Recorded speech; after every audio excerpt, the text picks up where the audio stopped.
Hello everyone, it's Ashwin Rao.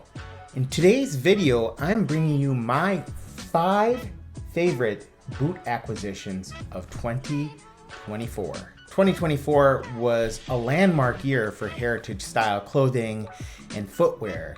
It's a year that's seen the emergence of new brands and established brands alike who have created waves in the market. You start to see the reemergence of the Ivy style, the Western style, as well as heritage workwear style, which has already been well established, but we are seeing an indoctrination of those styles. One of the pieces of footwear that has become synonymous with heritage style is the engineer boot. And my favorite pair was this first maker, which is boot number 1. This is Brian the Bootmaker, also known as Roll Club.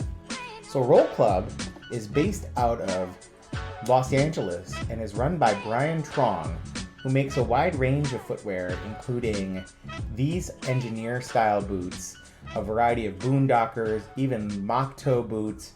He's probably gotten to be best known for his engineer boot, the Roll Club Engineer. This particular model is built on the 1940 last, but he also has other lasts, including the 1945 last, upon which to design his footwear. So you're getting a single person producing these pieces of footwear, and he's become known as one of the top stylistic bootmakers in heritage fashion and amongst engineer enthusiasts. I was able to get this first pair on the used market. Brian's style is unique in that there's quite a bit of space in the bed of the foot, so you have a comfortable fit. The design of the shaft, creating this outside bulge here, actually creates more comfort when you are wearing engineer boots for somebody who's maybe less experienced with wearing engineer boots. 8.5, 9-inch height here is more comfortable to wear because the taller shafts become more challenging, create more torque at the ankle, things like that that you have to adjust to as you get used to engineer boots. Here, Brian's is definitely the highest end of my pairs and represents number 1 in terms of my favorite boot acquisitions of 2024. Pair number 2 is a maker that heralds from China. The boot that I got first represents my entry point into Quan shoemaker. This particular style has that semi-dress diagonal line on the back heel and is his most recognizable style available, but he does a great job across a range of styles. And this boot that I also got on the used market represents my entry point into Quan. I subsequently got 2 additional pairs of his boots over the course of 2024, and he has now rapidly ascended to amongst my very favorite footwear manufacturers available. The style is classic, comfortable, lightweight, easy to put on, and has a really rugged leather. This is a shrunken bison leather that just has a lovely break, a lovely feel and temper. It's a pair that I've really enjoyed over the course of 2024. Potentially my favorite boot of 2024. This is a boot that comes from, again, an individual maker who does the entire construction of the boots, based here in the United States, using the American folklore aesthetic upon which to design, draft, and create the feel of his boots. And this is Creosote Boots. This particular model is the 9 Ditches model, built using a Wicket & Craig russet leather that's been overdyed and struck through by Gabbard from Creosote himself. With this somewhat squared off toe profile, one of the most unique makeups that I've come across in heritage footwear. This is obviously a hand welted, hand lasted, and hand stitched boot using a dead stock rubber footbed, Gabbard's traditional leatherworking, a beautiful edge dressing and work done on the edge of the heel, and just a unique boot in so many ways. Now, these boots typically take between 3 and 4 years to receive once you've placed your order and worked through the details with Gabbard. But in my case, I was able to actually acquire this pair on the used market. I was incredibly lucky because I was browsing on a day that somebody posted this boot for sale for a really good deal for what you are getting in terms of how Gabbard prices these days. And I was immediate to snatch it up, concerned that it might be too big for me. It was too small for the previous owner, but he was almost a size and a half different in his Brannock size than me. So I was a little nervous, but I decided to take the plunge because it was definitely too tight for him. And it turns out that this particular boot was incredibly well fit for me. It has a generous instep, solid amount of arch support, and a really gripping heel that I found fits my aesthetic, style, and choices in 2024 incredibly well. I had a chance to talk to Gabbard over the course of my acquisition of this boot. He was an incredibly generous, kind, and intelligent human who has a very specific purpose and vision for his brand. Since then, I've actually gone on to acquire his cardigans from his wife, who's also an artisan in her own regard, and is collaborating with Gabbard to release that. And I have his collaboration with Field Leathers, the Obscure jacket, also on order. So I've clearly made the deep dive into creosote, partly because I love the work, but partly because I really enjoy the interactions that I've had with Gabbard. Sometimes when you acquire a piece of footwear, there's added value to the interactions you get with that maker. And in this case, while I love the craftsmanship and the skill, the detail, and the thought put into creosote footwear, it was only made better by my interactions with Gabbard, who has been more than generous in interacting and communicating with me. Coming in at number 4 in my acquisitions from 2024 is a new maker and a unique collaboration from a manufacturing team out of Bandung, Indonesia, one that has worked with many top-level brands, but now working with enthusiast turned entrepreneur in the footmaker world out of Singapore. And what has come about has been some of the most handsome boots in the heritage footwear market. This is Kiyotoko Handmade. And this particular model is Kiyotoko's signature style, the Old Boy, built in a Shinki cognac shell cordovan and a Dr. Sole half sole. This is one of the handsomest, cleanest, and most refined boots that I own currently. It is a beautiful model in every regard. It has this very unique side paneling detail, this broguing pattern that extends along this entire side panel and back heel counter, these beautiful angles, and it is representative of heritage style footwear that is now milling the archives of vintage footwear and bringing back styles from the past, refreshing them with modern lasts, modern aesthetic, updated leathers to create something entirely unique. And the Old Boy represents my best experience with this particular style of footwear manufacture. Everything here you see is done by a small team of craftspeople, really 3 individuals who are responsible for largely assembling this boot.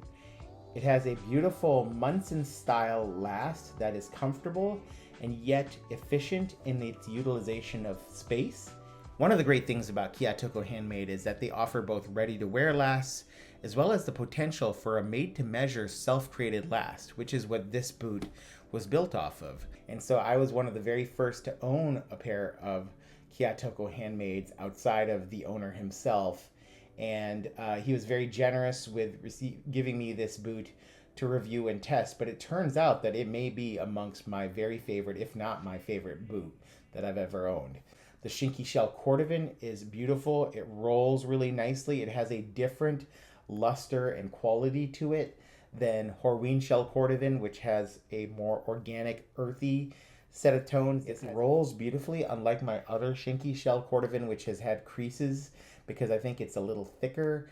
And I highly recommend Kiyotoko Handmade as a new maker. High levels of finish, fit, detail, everything comes together really well. I actually now have 3 pairs from Kiyotoko, which says a lot about my interest and thoughts about that brand. Currently, their prices are at the lower end of the market for what you're getting.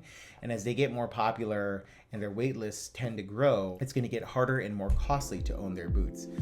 Coming in at number 5 in my favorite acquisitions of footwear in 2024 is a brand hailing from Japan, but a brand that has made quite a wave and first impression amongst both domestic and international market is heralding from a producer based out of a clothing store in Japan known as Gelato. Now that's not the Italian style, this is Jelado. And Gelato's owner has collaborated with the former head of Red Wing Japan. And this is the Two Monkeys Sportif model. This is a mock toe model, as you can see with the mock style toe here. You can see that it has vibes similar to, say, an indie boot, but there's several refinements here that take this to the next level. One, you can see this beautiful leather done that is a little thinner but has a soft handle. Now this boot is uniquely constructed because it has Goodyear welting done to complete the first 180 degrees of the welt here, from here all the way to the other side. You can see that welting ends near the creation of this spade sole that you can see right here, then transitions to a blind waist. The reason they're able to do a blind waist has to do with their change from Goodyear welting to Blake construction. Blake construction allows direct sewing of the outsole to the footbed here, and therefore you can bring the leather waist in closer to the edge here, so you create a nice blind waist. For those of you who haven't had a chance to see more about Japanese footwear and shoemaking, head over to the Stitch Down YouTube channel where they have a series called Soul Searching, S-O-L-E, searching. And Soul Searching really takes you to a wide range of Japanese makers and vendors that have been explored by Ben Robinson, the head of Stitch Down, and is a great way to be introduced to the aesthetic and efforts placed by Japanese footmakers to elevate their style and aesthetic to the top of the heritage footwear market. I have one additional pair that I want to show you for those of you who are more budget-minded in your approach to footwear acquisition. Crush on Retro and their 601 Engineer boot is my favorite rugged engineer acquisition of 2024.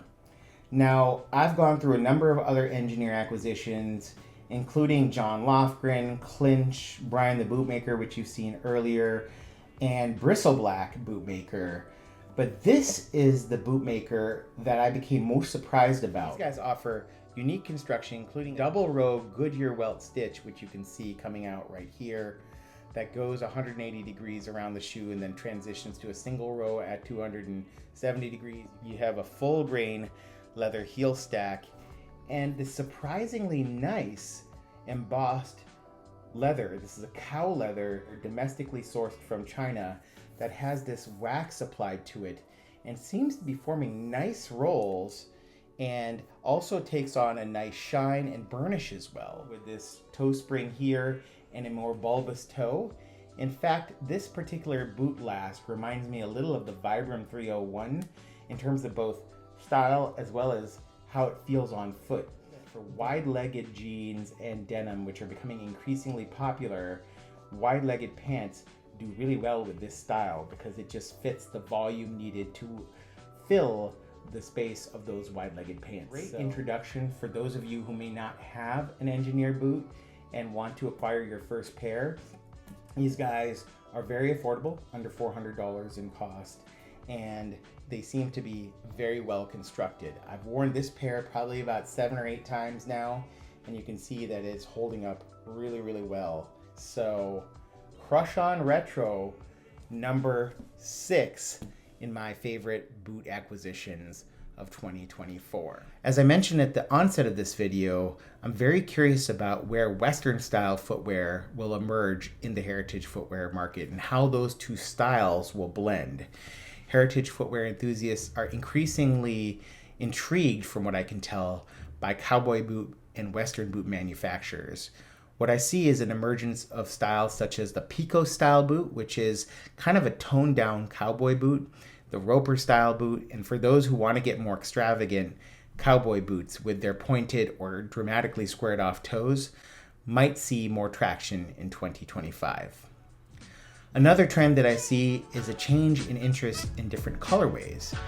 Whereas in 2021 through 2023, I saw a lot of lighter leathers being featured, natural horse butts, for example. I'm seeing those leather choices start to darken, but probably the thing that I've been most surprised about is by the re-emergence of black.